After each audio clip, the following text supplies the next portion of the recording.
রাধে রাধে। সকলের কাছে একটি নিবেদন, বাংলাদেশে ঘটে যাওয়া সম্প্রতি যে ঘটনাগুলো আপনারা প্রত্যক্ষ পরোক্ষ সবাই জানেন, সারা বিশ্ববাসী জানে, সারা বিশ্ব জানে বাংলাদেশে যে ঘটনাগুলো ঘটছে। তো এই ঘটনাগুলোর জন্য চিন্ময় প্রভু আজকে ইসকনের একজন সংগঠক, ইসকনের একজন সম্পাদক। তো চিন্ময় প্রভুকে ইসকন থেকে বাদ দেওয়া হয়েছে। জানি না তাদের যুক্তিযুক্ত মতে তাদের কতটা ঠিক বা বেঠিক জানি না। বর্তমানে বাংলাদেশের যা পরিস্থিতি, সেই পরিস্থিতির উপরে দাঁড়িয়ে এটা বলা যেতে পারে যে আজকে চিন্ময় প্রভুকে সেখান থেকে বাদ দেওয়া হয়েছে। চিন্ময় প্রভু যে একটা সনাতনীদের জন্য একটা জনজোয়ার তৈরি করেছিল, সেই জনজোয়ারের মনোবলটা ভেঙে গিয়েছে। চিন্ময় প্রভুকে ইসকন থেকে বাদ দেওয়া হয়েছে, তাতে তার জীবনে একটা সংকট নেমে এসে দাঁড়িয়েছে। শুধু চিন্ময় প্রভুই নয়, পরম পূজনীয় শ্রী গোপীনাথ দাস ব্রহ্মচারী, এর উপরও সংকট নেমে এসেছে। একটা প্রোগ্রাম করে আসার পথে গোপীনাথ দাসের উপরে প্রাণহানি একটা হামলা হয়েছিল, যে ভগবানের অশেষ কৃপায় তিনি সেখান থেকে ফিরে এসছে। কোন দিন জানি না চিন্ময় প্রভু এই পৃথিবীতেই থাকবেন না, কারো হাতে হয়তো মৃত্যুও হতে পারে। যাই হোক, সেগুলো উপেক্ষা করে চিন্ময় প্রভু এবং তার আরও অনেক মহারাজরা এর পাশে দাঁড়িয়েছিল।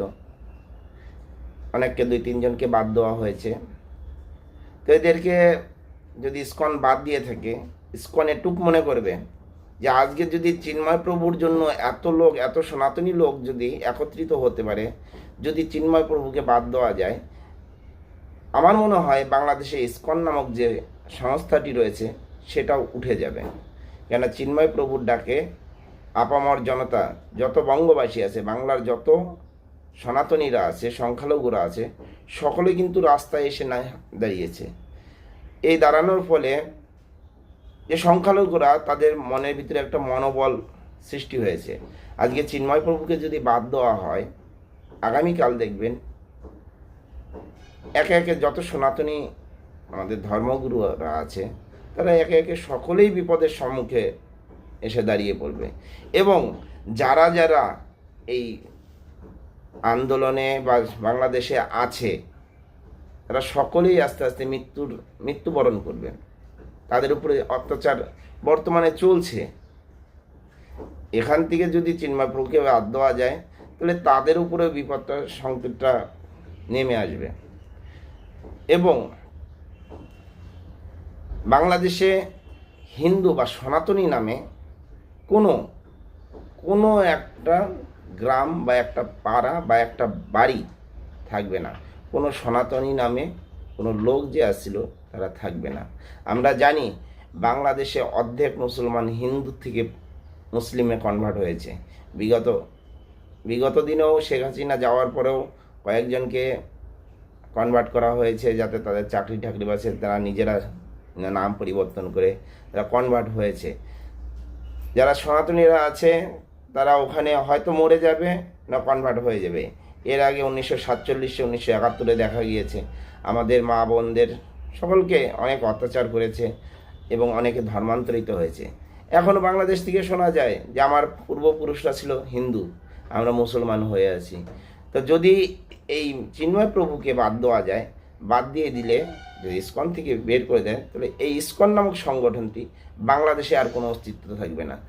ইসকন শুধু ইসকন নয়, ইসকনের সাথে সাথে যত মত পথ আমাদের আছে সনাতনীদের, সকল মত পথের কেউ থাকবে না, সকলে আস্তে আস্তে বিলীন হয়ে যাবে। তাই আশা রাখবো, আপনাদের কাছে করজোরে মিনতি করি, আপনারা চিন্ময় প্রভুকে পুনরায় আবার নিয়ে আসেন। আমরা জানি ইসকন কোনো সংগঠন, মানে কোনো রাজনৈতিক দল নয়, তবে আমাদের সনাতনীরা কখনো কোনো রাজনীতি বা কোনো মারপিট, কোনো মানে অস্ত্র নিয়ে যেমন কেস দেওয়া হয়েছে, এগুলো কখনোই আমাদের সনাতনীরা করে না। যেমন গত 2 দিন আগে দেখলাম, শুক্রবার দিন দেখা গেছে যে নামাজ টামাজ পড়ে বলছে ইসকনের এক একটাকে ধরে জবাই কর, কিন্তু আমাদের সনাতনীরা কখনো এই কথা বলে না বা কখনো একটা অস্ত্র নিয়ে বের হয় না।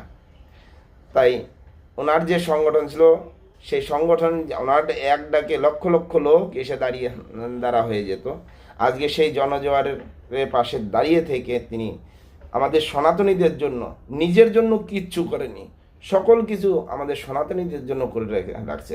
তাই সকলের কাছে অনুরোধ করব, আপনারা চিন্ময় প্রভুর পাশে দাঁড়িয়ে থাকুন। আমরা অবশ্যই সফল হব। যে আপনাদের যারা পূর্বপুরুষ বাংলাদেশে ছিল, আপনাদের জন্ম বাংলাদেশে, আপনাদের ভিটেমাটি বাংলাদেশে, আপনারা এই বাংলাদেশ ছেড়ে আর যাবেন কোথায়? হয় যেতে হলে জমদুয়ারে যেতে হবে, না হলে আর কোনো জায়গা নেই। তাই বলবো, সকলের কাছে অনুরোধ করব, আপনারা চিন্ময় প্রভু বসে দাঁড়িয়ে থাকেন। আর ইসকনকেও আমি বলবো যে চিন্ময় প্রভুকে আপনারা ইসকনের একজন সদস্য করে রাখবেন, এই বলে আমি রাখছি। তবে যদি কারো কোনো মনে আঘাত দিয়ে থাকি অবশ্যই ক্ষমা করবেন। রাধে রাধে।